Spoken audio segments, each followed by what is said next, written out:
Hello my students, তোমরা সবাই ভালো আছো তো? দেখো, অবস্থা কিন্তু খুব ভালো না। লকডাউন আবার মনে হচ্ছে পঞ্চম দফা পর্যন্ত শুরু হবে। আর স্কুল খোলার ডেট তো পিছিয়ে গেছে, তোমরা নিশ্চয়ই শুনেছ। আগে 10ই জুন পর্যন্ত বন্ধ ছিল, আবার সেটা এক্সটেন্ড হয়ে 30শে জুন পর্যন্ত হয়েছে। জুলাইয়েও যে স্কুল খুলবে সেটা এখনই বলা যাচ্ছে না, পরিস্থিতি বিবেচনা করে সিদ্ধান্ত নেওয়া হবে। তো তোমাদের এখন অনলাইনই ভরসা, বাড়িতে পড়াশোনা করো, অনলাইন ক্লাসগুলো অ্যাটেন্ড করো।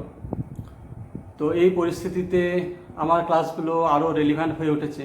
তো আজকের লেসনে ফিরে আসি। আগে রেডিও অ্যাক্টিভিটি আমাদের চলছে, পার্ট এ এবং পার্ট বি তোমরা নিশ্চয়ই ফলো করেছো। আজকে আমি এই চ্যাপ্টারটা শেষ করে দেওয়ার চেষ্টা করব পার্ট সি হিসেবে। যদি না হয় তাহলে আবার পার্ট ডি হবে, দেখা যাক কতটা লেন্থ হয়। হ্যাঁ, আজকে যে বিষয়গুলো আছে সেগুলো একটু বলে দিই। হ্যাঁ, এখন আমরা আলোচনা করব রেডিও অ্যাক্টিভিটির বিঘটন, অর্থাৎ তেজস্ক্রিয় বিঘটন, আলফা বিঘটন, বিটা বিঘটন, রেডিও অ্যাক্টিভিটির একক, রেডিও অ্যাক্টিভিটির ব্যবহার, তারপরে মাস ডিফেক্ট, তারপরে বাইন্ডিং এনার্জি, একটা খুব ইন্টারেস্টিং টপিক আছে নিউক্লিয়ার চেন রিয়াকশান।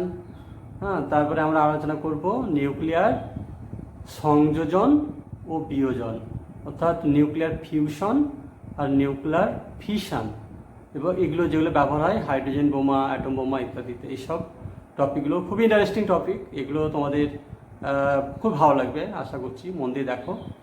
আর একটা অনুরোধ, যারা নতুন এসেছো তারা আমার এই চ্যানেলটা সাবস্ক্রাইব করে নিও, বন্ধুদের সঙ্গে লিঙ্ক শেয়ার করো, আমার পাশে থাকো, সঙ্গে থাকো, আমার খুব ভালো লাগবে। ওকে, আর যারা দেখো আমার চ্যানেলটা তারা কিন্তু দেখার পর অবশ্যই একটা কাজ করবে, এটা বারবার বলি, তোমরা একটা লাইক বাটন আছে না, লাইক থামস আপ, ওটা ক্লিক করে দেবে আর কমেন্ট লিখবে যা মনে আসছে। যদি ভালো হয় বলবে হ্যাঁ ভালো হয়েছে স্যার, সুন্দর হয়েছে, আর যদি খারাপ হয় তো বলবে স্যার এখানে এই প্রবলেম হয়েছে বা অন্য প্রবলেম হয়েছে, বা এটা বুঝতে পারছি না, বা সাউন্ড প্রবলেম, যদি কিছু সমস্যা থাকে সেগুলোও লিখবে। কমেন্ট লিখলে ইন্টারাকশানটা বাড়লে খুব ভালো হবে, ক্লাসের মতো হবে। ওকে ওকে, তো আর বেশি কথা না বলে আমরা তাহলে এবারে আমরা একটু তেজস্ক্রিয় মৌলের কথায় চলে আসি। এখানে দেখো তেজস্ক্রিয় মৌল লিখেছি। কাদেরকে আমরা বলি তেজস্ক্রিয় মৌল? যে সমস্ত মৌল থেকে প্রাকৃতিকভাবে এইরকম আলফা রশ্মি, বিটা রশ্মি বা গামা রশ্মি বেরিয়ে এসে সেই মৌলটি অন্য মৌলে পরিণত হয়, তাদেরকে তেজস্ক্রিয় মৌল বলা হয়। এই যে আলফা, বিটা বা গামা, এই রশ্মিগুলো তো সব পদার্থ থেকে বেরিয়ে আসে না। কাদের মধ্যে থেকে বেরিয়ে আসে? দেখা গিয়েছে যে যাদের জেড, দেখো জেড গ্রেটার দ্যান 86-এর বেশি, জেড মানে কি পরমাণু ক্রমাঙ্ক, অ্যাটমিক নাম্বার বা পারমাণবিক সংখ্যা, যে সমস্ত এগুলো ভারী মৌল, যে সমস্ত ভারী মৌলের পারমাণবিক সংখ্যা 86-এর বেশি, তাদের মধ্যেই এরকম দেখা যায়। তো এখানে দেখতে পাচ্ছ, একটু ইতিহাসের দিকে চলে যায়। প্রথম তেজস্ক্রিয় মৌল আবিষ্কার করেছিলেন বিজ্ঞানী বেকারেল। উনি যেটা আবিষ্কার করেছিলেন সেটা ছিল ইউরেনিয়াম 92। হ্যাঁ, না ইউরেনিয়াম 92 এই তেজস্ক্রিয় মৌলটি প্রথম আবিষ্কার করেন। এরপরে দ্বিতীয় তেজস্ক্রিয় মৌল থোরিয়াম, এর আবিষ্কার করেছিলেন মেরি কুরি। থোরিয়াম, তারপরে মেরি কুরি এবং পিয়ের কুরি দুজনে মিলে পোলোনিয়াম এবং রেডিয়াম আবিষ্কার করেন। এরপরে আরও অনেক তেজস্ক্রিয় মৌল আছে, সেগুলো পরবর্তী বিজ্ঞানীরা বিভিন্ন গবেষণার মাধ্যমে আবিষ্কার করেছেন। তো তোমরা এই নাম চারটে কিন্তু মনে রাখবে।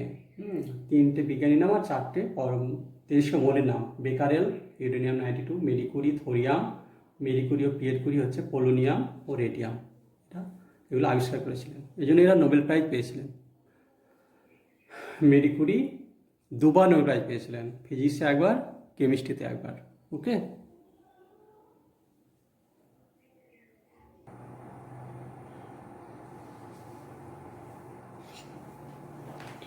এবার আমরা যে টপিকটা চলে আসবো সেটা হচ্ছে তেজস্ক্রিয় বিঘটন।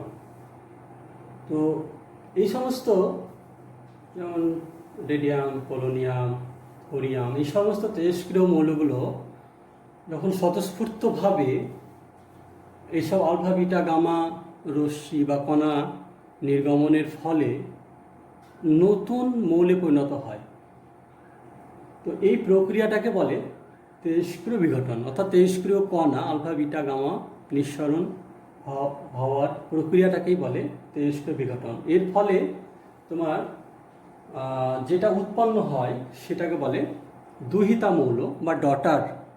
আর যেখান থেকে বের হয়ে এলো, যেখান থেকে হচ্ছে, সেটা হচ্ছে জনক, পেরেন্ট। প্রথমে তোমার কাছে যে মৌলটা থাকছে সেটা পেরেন্ট, এবং তেজস্ক্রিয় কণাগুলো বিকিরণের ফলে যেটা উৎপন্ন হচ্ছে নতুন মৌল সেটা হচ্ছে ডটার।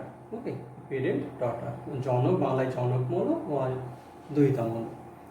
তো আলফা বিঘটন এবং গামা বিটা বিঘটন দু রকমই হতে পারে, অর্থাৎ একটা নিউক্লিয়াস থেকে আলফা কণা বেরোতে পারে বা বিটা কণাও বেরোতে পারে। যদি আলফা বেরোয় তাহলে কী হবে, বিটা কণা বেরোলে কী হবে আমি অলরেডি বলেছি, তো আরেকবার একটু ঝালিয়ে দিই।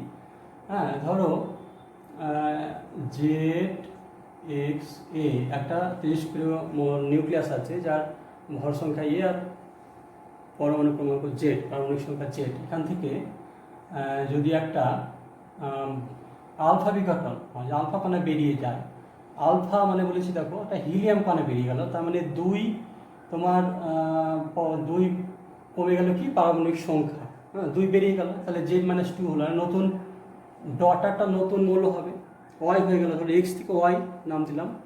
আর এই দেখো 4 কমে গিয়েছে, 4 কমে গিয়েছে ভর সংখ্যা, তাহলে A-4 হবে।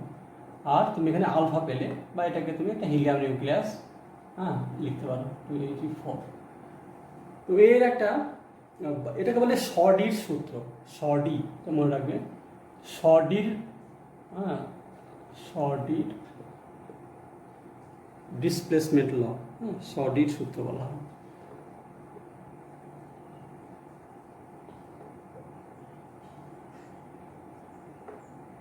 বিজ্ঞানীর নাম শর্ডি, তার সূত্র। এখানে একটা বাস্তব উদাহরণ দেখো, ধরো যদি ইউরেনিয়াম তুমি নিই, ধরো ইউরেনিয়াম 238, ইউরেনিয়াম 238 92 হয় এর। এখান থেকে একটা উদাহরণ দেখাচ্ছি, যদি একটা আলফা কণা বের হয়ে আসে তাহলে কি দাঁড়ালো, ধরো একটা আলফা কণা বেরিয়ে গেল, তাহলে এটা দাঁড়াবে 90, 2 কমে গেল। আর ইউরেনিয়াম 90 যেটা 90 পরমাণু ক্রমাঙ্ক কার, 90 পরমাণু ক্রমাঙ্ক হচ্ছে থোরিয়ামের, তাহলে এটা হয়ে যাবে তোমার থোরিয়াম। আর 238 থেকে 4 কমিয়ে দাও, তাহলে এটা হচ্ছে ভর সংখ্যা যাবে 234। তাহলে এটা একটা তেজস্ক্রিয় বিঘটন হয়েছে এখানে, উদাহরণ, তেজস্ক্রিয় বিঘটন উদাহরণ। ওকে, দেখতে পাচ্ছ যে ইউরেনিয়ামটা পরিণত হলো থোরিয়ামে, কারণ কিসের জন্য, একটা আলফা কণা বেরিয়ে যাওয়ার জন্য, মানে একটা হিলিয়াম আয়ন বেরিয়ে যাওয়ার জন্য। আরেকটা উদাহরণ দেখো, আবার ধরো তোমার কাছে আছে ইউরেনিয়াম 239, ধরো ইউরেনিয়াম 239 আছে, ধরো ইউরেনিয়ামে সবসময় 292 হবে পরমাণু ক্রমাঙ্ক, আর ভর সংখ্যা চেঞ্জ হতে পারে, আইসোটোপ আলাদা হতে পারে, তো আইসোটোপ আলাদা হলে ভর সংখ্যা আলাদা হতে পারে। ইউরেনিয়াম অনেক রকম পাওয়া যায়, 235, 238, 239। ইউরেনিয়াম 239 থেকে যদি একটা বিটা কণা বেরিয়ে যায়, বিটা কণা মানে ধরো এটা বিটা কণা -1 0 ইলেকট্রন, বিটা কণা ইলেকট্রন, তাহলে তোমার হয়ে যাবে কি 92টা তোমার হয়ে যাবে 93, কারণ +1, এটা তোমার 92 করতে হবে, তো 90 মানে সমান করতে হবে, 93 - 1 92, তোমার কাছে যা ছিল সেটাই তো রাখতে হবে, নতুন করে ক্রিয়েশন তো হবে না। তাহলে 93 হয়ে যাবে, 1 বেড়ে গেল, 92 + 1, 93 পরমাণু ক্রমাঙ্ক কার, পিরিয়ডিক টেবিলে দেখবে নেপচুনিয়ামের, NP, অর্থাৎ এটা হয়ে গেল তোমার NP। আর 239-এর ভর সংখ্যার কোনো চেঞ্জ হবে না, কারণ দেখো এখানে 0, কোনো চেঞ্জ হবে না। এইটা আরেকটা তেজস্ক্রিয় বিঘটনের উদাহরণ, যেখানে ইউরেনিয়াম 239 থেকে একটা বিটা কণা বেরিয়ে গেলে তোমার যে মৌলটা পাওয়া গেলো সেটা হচ্ছে নেপচুনিয়াম 93 NP 239, এটার নাম নেপচুনিয়াম, বুঝেছ? এরপরে এই গেল তোমার আলফা বিঘটন। এরপরে আমরা একটা উদাহরণ দেখবো বিটা বিঘটনের। ওকে, বিটা বিঘটনের উদাহরণ দেখব। এবারে একটা বিশেষ পয়েন্ট আলোচনা করব।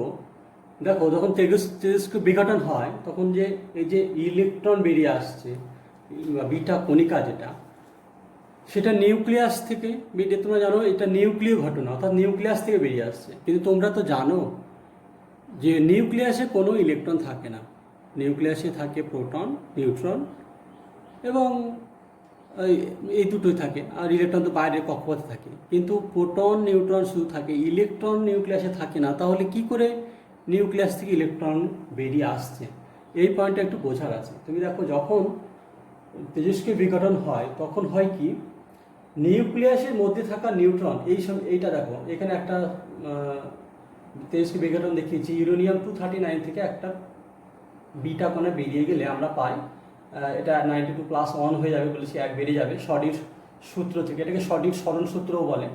92+ আর 93 হয়ে গেল, আর ভরসকের কোনো পরিবর্তন হলো না, একটা বিটা কণা বেরিয়ে এলো বা একটা ইলেকট্রন বেরিয়ে এলো। তো ইলেকট্রনটা এলো কিভাবে, এটা বুঝে নাও। নিউক্লিয়াসে ইলেকট্রন থাকে না, কিন্তু বেরোনোর সময় তৈরি হয়ে যায় কিভাবে। নিউক্লিয়াসের নিউট্রনের এরকম চিহ্ন 0 অর্থাৎ এটা আধান 0, তো সেই জন্য 0, আর এর ভর 1।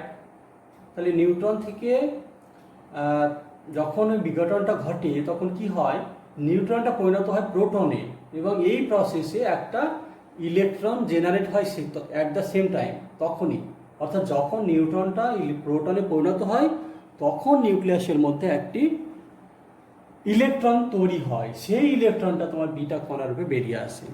এই ইলেকট্রনটার বৈশিষ্ট্য হচ্ছে যে ইলেকট্রনটা তৈরি ওখানে হলেও ওখানে থাকতে পারবে না, অর্থাৎ নিউক্লিয়াসের মধ্যে এটা তৈরি হলেও নিউক্লিয়াসে ইট ক্যান নট এক্সিস্ট, অর্থাৎ বা স্টেট ক্যান নট স্টে নিউক্লিয়াসে ও থাকতে পারবে না, সঙ্গে সঙ্গে ওটা বেরিয়ে আসবে কণিকা রূপে, বিটা কণিকা রূপে বেরিয়ে আসবে।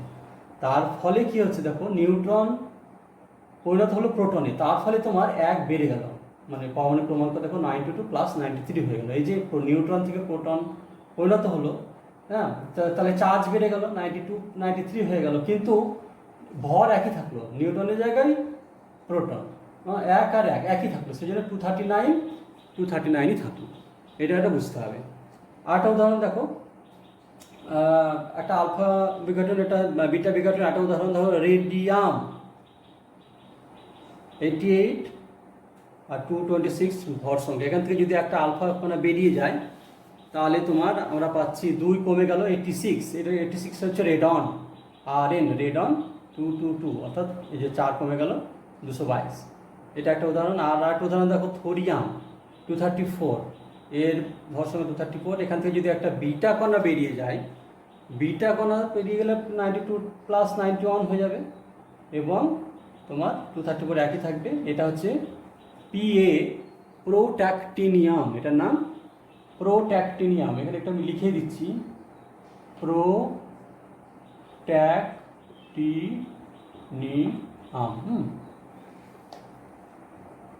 আগে প্রোটোঅ্যাক্টিনিয়ামও বলা হতো, এখন এটার নাম হয়েছে প্রোট্যাক্টিনিয়াম। 234 এর ভর সংখ্যা। তাহলে এই কয়েকটা উদাহরণ জানলেই হবে, এর বিষয়ে জানার দরকার নেই। তেজস্ক্রিয় বিঘটনের উদাহরণ যদি দিতে বলে এর মধ্যে একটা দুটো তোমরা দিতে পারলেই হবে, ওকে। আর এটা শর্ডির সরণ সূত্র নামে পরিচিত, এটা মনে রাখবে, ওকে।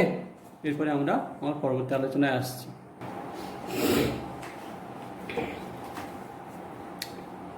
এবারে দেখো, আমরা আলোচনা করব তেজস্ক্রিয়া তার একক নিয়ে। তেজস্ক্রিয়তার একক মানে হচ্ছে কোনো তেজস্ক্রিয় পদার্থ থেকে প্রতি সেকেন্ডে যতগুলি তেজস্ক্রিয় পরমাণু বিঘটিত হয় তাকে ওই পদার্থের তেজস্ক্রিয়তা বলে। হ্যাঁ, রেডিও অ্যাক্টিভিটি মানে কোনো পদার্থের, যেমন ধরো ইউরেনিয়ামের তেজস্ক্রিয়তা বলতে কী বোঝায়, বা পোলোনিয়ামের তেজস্ক্রিয়তা বলতে কী বোঝায়। তো তেজস্ক্রিয়তা বা রেডিও অ্যাক্টিভিটির একটা সংজ্ঞা আছে, সেটা হচ্ছে যে কোনো তেজস্ক্রিয় পদার্থ থেকে প্রতি সেকেন্ডে যতগুলি তেজস্ক্রিয় পরমাণু বিঘটিত হয় তাকে ওই পদার্থের তেজস্ক্রিয়তা বলে। তো এর একক আছে, এসা এককটা হচ্ছে বেকারেল, বিজ্ঞানী বেকারেলের নামে। দেখো এখানে দেখতে পাচ্ছ, তেজস্ক্রিয়তার এসা একক হচ্ছে বেকারেল। এর চিহ্ন হচ্ছে BQ, বিটা বড় হাতের আর কিউটা ছোট হাতের, BQ। এটা এসা একক তেজস্ক্রিয়তা। তাহলে 1 বেকারেল সমান কত, মানে কতগুলি বিঘটন হবে, তখন দেখতে পাচ্ছ আমি লিখে দিয়েছি, দেখো 1 বেকারেল 1 বিকিউ ইকুয়াল টু প্রতি সেকেন্ডে একটি পরমাণুর বিঘটন। অর্থাৎ একটা পরমাণুর বিঘটন 1 সেকেন্ডে হলে তার তেজস্ক্রিয়তা হচ্ছে 1 বেকারেল। তাহলে কোনো তেজস্ক্রিয় পদার্থ থেকে কোনো প্রতি সেকেন্ডে যদি 1 সেকেন্ডে একটা পরমাণুই বিঘটিত হয়, অর্থাৎ একটা পরমাণু থেকে আলফা বিটা বা গামা কণিকা বের হয়ে আসে, তাহলে তার তেজস্ক্রিয়তা হবে 1 বেকারেল। এবার যদি কোনো একটা পদার্থ রয়েছে তেজস্ক্রিয় পদার্থ যার মধ্যে প্রতি সেকেন্ডে 50 লাখ পরমাণু ভাঙছে, বিঘটন হচ্ছে, তাহলে তার তেজস্ক্রিয়তা হবে 50 লাখ বেকারেল। আবার যদি কোনো একটা পরমাণু আছে যার পরমাণু প্রতি সেকেন্ডে 10টা করে ভাঙছে অর্থাৎ বিঘটিত হচ্ছে, তাহলে তার তেজস্ক্রিয়তা হবে 10 বেকারেল। এরকম ব্যাপার, প্রতি সেকেন্ডে একটি পরমাণুর বিঘটনকে 1 বেকারেল বলা হয়। এই বেকারেল ছাড়াও তেজস্ক্রিয়তার আরও তোমার একক আছে। অন্য এককগুলো হচ্ছে কুরি, ম্যাডাম কুরির নাম অনুসারে, এবং একটা হচ্ছে রাদারফোর্ড। রাদারফোর্ড তোমরা জানো, বিখ্যাত বিজ্ঞানী, তার নাম অনুসারে। তো বেকারেলের সঙ্গে এদের একটা সম্পর্ক আছে। 1 কুরি মানে হচ্ছে 3.7 ইন্টু 10⁻10 বেকারেল। হ্যাঁ, এটা একটা বিরাট বড় সংখ্যা। এই বিরাট সংখ্যক বিঘটনকে এক কথায় 1 কুরি বলা হয়। 1 কুরি বিঘটন মানে হচ্ছে 3.7 ইন্টু 10⁻10 বেকারেল। আর রাদারফোর্ড বলে আরেকটা একক আছে, সেটা হচ্ছে রাদারফোর্ড সমান 10⁻6 বেকারেল। ওকে, 10⁻6 বেকারেল, অর্থাৎ 10 লাখ। হ্যাঁ, 5টা শূন্য হলে 1 লাখ হয়, 6টা শূন্য, 10 লাখ বিঘটনকে বলা হয় এক রাদারফোর্ড। মানে কোনো পরমাণুর বিঘটন বা তেজস্ক্রিয়তা হচ্ছে 1 রাদারফোর্ড, মানে হচ্ছে যে সেই তেজস্ক্রিয় পরমাণু থেকে প্রতি সেকেন্ডে 10 লক্ষ তেজস্ক্রিয় পরমাণু ভেঙে যাচ্ছে, বিঘটিত হচ্ছে। ওকে, এই গেল এককের কথা। এরপরে আমরা চলে আসবো তেজস্ক্রিয় পরমাণুর ব্যবহার নিয়ে। ব্যবহার কোথায় আছে? আমরা চলে এসেছি তেজস্ক্রিয়তার ব্যবহারে। শরীরের পক্ষে খুব ক্ষতিকর, মানব শরীরের পক্ষে এবং অন্যান্য জীবজন্তু শরীরের পক্ষে খুবই ক্ষতিকর। রেডিয়েশনের মধ্যে থাকলে, এই তেজস্ক্রিয় ম্যাটেরিয়ালের রেডিয়েশনের মধ্যে থাকলে ও ক্যান্সার অনিবার্য, মানে কোষ ধ্বংস করে দেয়, এবং আরও লিউকেমিয়া ইত্যাদি জাতীয় বিভিন্ন রকম তোমার অসুখ হতে পারে। তবুও কন্ট্রোলড ওয়েতে এর চিকিৎসা ক্ষেত্রে ব্যবহার আছে। দেখো, প্রথমে চিকিৎসা ক্ষেত্রে ব্যবহার কীরকম, যে ক্যান্সার নির্দিষ্ট এরিয়ায়, আবদ্ধ এরিয়ায়, নির্দিষ্ট এলাকায় রেডিয়েশনের ব্যবহার করে তোমার ক্যান্সার সেলকে ধ্বংস করা যায় একদম। এখন তো খুব উন্নত হয়ে গিয়েছে চিকিৎসাটা, ক্যান্সার রেডিয়েশন দিয়ে ক্যান্সার সেলকে ধ্বংস করে মানুষকে ক্যান্সার মুক্ত করা যায়। এছাড়া বিভিন্ন তোমার গ্ল্যান্ডের, থাইরয়েড, কিডনি ইত্যাদির টিউমার নির্ণয় এবং তার ধ্বংস করে রোগমুক্ত করার কাজেও কিন্তু রেডিয়েশনের অর্থাৎ তেজস্ক্রিয়তার ব্যবহার আছে। এগুলো তোমরা শুনে থাকবে। আর একটা জিনিস আছে, হয়তো কম শুনেছো, সেটা হচ্ছে প্রাচীন বস্তুর বয়স নির্ণয়। প্রাচীন কোনো বস্তু কয়েক হাজার বছরের পুরনো, তো কী করে আমরা জানবো? মানুষ তো ততদিন বাঁচে না, তাহলে হাজার হাজার বছর পুরনো, যে এটা এত বছরের পুরনো কী করে জানা যায়? এটা একটা পদ্ধতি হচ্ছে যে রেডিও অ্যাক্টিভ কার্বন ডেটিং। তেজস্ক্রিয় কার্বন দিয়ে এটা করা হয়, রেডিও কার্বন ডেটিং। হ্যাঁ, এর মাধ্যমে বোঝা যায় যে সেই বস্তুটার বয়স কত, সে 2000, 4000, 5000, 6000 বয়স। হ্যাঁ, কার্বন ডেটিংয়ের মাধ্যমে বোঝা যায়। একটা স্যাম্পল নিয়ে দেখা যায় তার মধ্যে রেডিও অ্যাক্টিভ কার্বনের পরিমাণ কতটা আছে, এবং তার হাফ লাইফ একটু অন্য পর্যায়ে আলোচনা ক্লাস 12 বা গ্র্যাজুয়েশনে তোমরা পড়বে হাফ লাইফ সম্বন্ধে। তাহলে বোঝা যায় যে কতদিন আগেকার বস্তু এটা, মানে কার্বনের পরিমাণ উপস্থিত, কার্বনের পরিমাণ জেনেই বোঝা যায় যে কতদিন আগেকার বস্তু এটা। এইভাবে তার বয়স নির্ণয় করা যায়। এটা পদ্ধতির নাম হচ্ছে রেডিও কার্বন ডেটিং। এছাড়া নিউক্লিয় বিদ্যুৎ তৈরিতে এটা ব্যবহার করা যায়। তেজস্ক্রিয় ম্যাটেরিয়ালকে ডিসইন্টিগ্রেট করে বিশাল পরিমাণ শক্তি উৎপন্ন করা হয়, এবং কন্ট্রোল ওয়েতে সেই শক্তিকে আমরা বিদ্যুৎ উৎপাদনের কাজে নিউক্লিয়ার রিয়াক্টারে, নিউক্লিয়ার রিয়াক্টার, সেখানে বিদ্যুৎ তৈরিতে আমরা ব্যবহার করে থাকি। এছাড়া আরও ব্যবহার রয়েছে খাদ্য সামগ্রী, পেঁয়াজ জাতীয় খাদ্য সামগ্রী সংরক্ষণে এবং কৃষিকাজে বিভিন্ন উদ্ভিদের কৃত্রিমভাবে বৃদ্ধি ঘটানোর ক্ষেত্রে, অর্থাৎ দ্রুত তাকে বাড়ির বিভিন্ন প্রয়োজনে, মানুষের চাহিদা তো শেষ নেই, বিভিন্ন প্রয়োজনে ফসলের বিভিন্ন সবজি ইত্যাদির দ্রুত বৃদ্ধি ঘটানোর কাজেও তোমার রেডিয়েশনের ব্যবহার আছে। ওকে, তাহলে আজকে এই পর্যন্তই থাক, কারণ ভিডিওটা অনেক লম্বা হয়ে যাচ্ছে। এই চ্যাপ্টারটা এখনও শেষ হলো না, আরও কিন্তু 2-3টি টপিক বাকি আছে। নিউক্লিয়ার বাইন্ডিং এনার্জি মানে বন্ধন শক্তি, খুবই ইম্পর্ট্যান্ট টপিক। এছাড়া আরও দুটো ইম্পর্ট্যান্ট টপিক বাকি আছে, সেটা নিউক্লিয়ার ফিশন আর নিউক্লিয়ার ফিউশন, অর্থাৎ নিউক্লিয় বিভাজন ও নিউক্লিয় সংযোজন। এই অংশটা, রেডিও অ্যাক্টিভিটি চ্যাপ্টারের এই অংশটা যেগুলো বাকি আছে, ছোট হলেও কিন্তু ম্যাথামেটিক্যাল, সেই জন্য আমি আজকের লেসনে ওটাকে অন্তর্ভুক্ত না করে একটা নতুন লেসন করব, যাতে আমি ভালো করে বুঝিয়ে দিতে পারবো। কিছু অঙ্ক থাকবে এবং নিউক্লিয়ার সমীকরণের উপরে অঙ্কগুলো থাকবে, সেগুলো বোঝানোর ব্যাপার আছে। সেই জন্য আজকে না করে একটা নতুন একটা লেসন করবো, এরপরেই সেটা আসবে।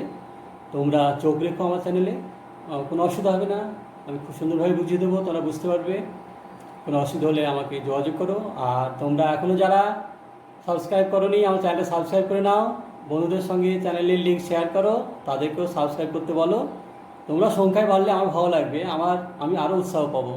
হ্যাঁ, তোমাদের জন্য আরও সুন্দর সুন্দর লেসন নিয়ে আসবো। তোমরা যত সংখ্যায় বাড়বে আমার তত ভালো লাগবে, আমি তত ভালো কাজ করতে পারবো। ওকে, তা সাবস্ক্রাইব করে নিও যারা এখনও করোনি। Thank you.